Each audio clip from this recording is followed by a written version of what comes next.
I'm your host, Louis the 16th, and I'd like to talk to you about the French Revolution. In this podcast, we will be introducing many people who are part of this event. Our first topic is something that I may be an expert in. But first, we'd like to introduce a peasant who was taken from his home to join this podcast. Before we start, how about a little background on why the Estates General was summoned? The Estates General was summoned because the aristocrats protested the increase of taxes to the noble class. Okay, thank you. So, peasant, how can you describe the Estates General and the separation to the National Assembly?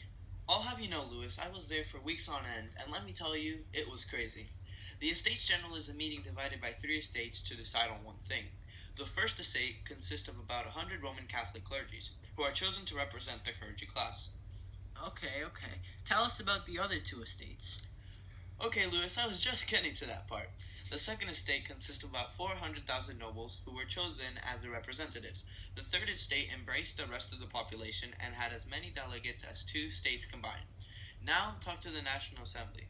The National Assembly was created when the third estate decided to secede from the Estate General to become the National Assembly, which wanted to create a new constitution for France. In fact, we met up in a tennis court, for crying out loud.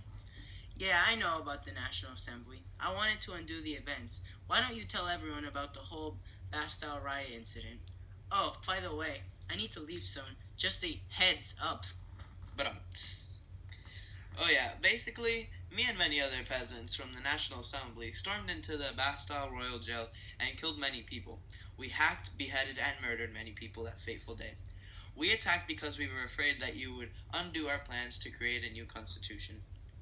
This just in, King Louis the 16th was publicly beheaded, with his wife joining him. Beheading method, guillotine. We'll be right back after these short messages. Scene 2. In this section of the podcast, we will be talking about the growing poverty in France and the war with Britain that caused all of this. We will be including the Declaration of Rights of Men. Hey guys, we are back for this section of French Talk. We will be introducing a prostitute. Well, as a prostitute, I faced many issues with poverty. Poverty has affected many people in France. Prostitutes like me, peasants, orphans, and clergymen. So, prostitute, can you explain to us why people in France have been affected by poverty? There is poverty because of the war against Britain, where France lost wealth and that decreased all around. By any chance, do you know about the Declaration of Rights of Men?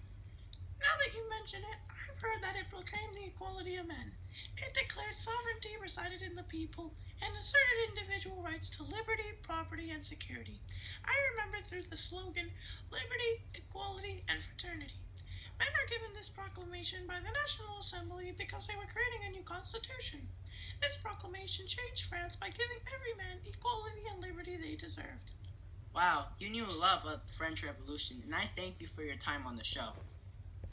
Scene 3. In this selection, we'll be discussing the public beheading during the Reign of Terror along with the Maximilian Robespierre Convention. We are here in the next section of the podcast, and the topic is the convention.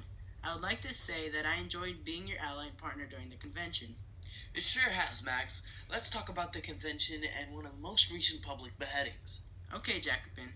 The convention was a way to draft items and people to join the military or aid the military. Alongside the convention came the Great Guillotine. It is used as an efficient way to execute criminals. What other great way to execute them if not a public beheading? Recently, King Louis the 16th and his wife got beheaded because of treason. Oh, and I remember when everyone got sick of religion and wanted science and reasoning to prosper. Yeah, we made the cult of reason as an alternative to Christianity. The French Revolution was influenced by the Enlightenment period. Oh, and our glorious convention was doing perfect until the Directory leaders seized our powers. They arrested us and convicted us of tyranny, and they changed our convention. This is all for today, Max. We will be taking a quick 5-minute break, get our next speakers ready. Scene 4. This scene will discuss why Napoleon came into power and where he was defeated. Welcome back from our break. In this section, we will have a Q&A with Napoleon. First question. Why did you become a dictator, Napoleon? After I was defeated by England, I was politically ambitious. I overthrew the Directorate, which I once supported very strongly, and created a new government called the Consulate. Afterwards, I crowned myself emperor. Tell us, Napoleon, how did you win the support of the peasantry and middle class? I gained all the support from bringing political structure and stability to France. I created a pact called the Concordat. Napoleon, you definitely helped restore civil order. Although, how were you able to do it? I created the Civil Code, which affirmed the political and legal equality of all adult men. I also established a merit-based society where everyone qualifies for education. It's too bad you failed to conquer Russia. Yeah, when I conquered Moscow, those Russians set Moscow ablaze, leaving my soldiers without food or shelter. That was when my empire started to fall apart.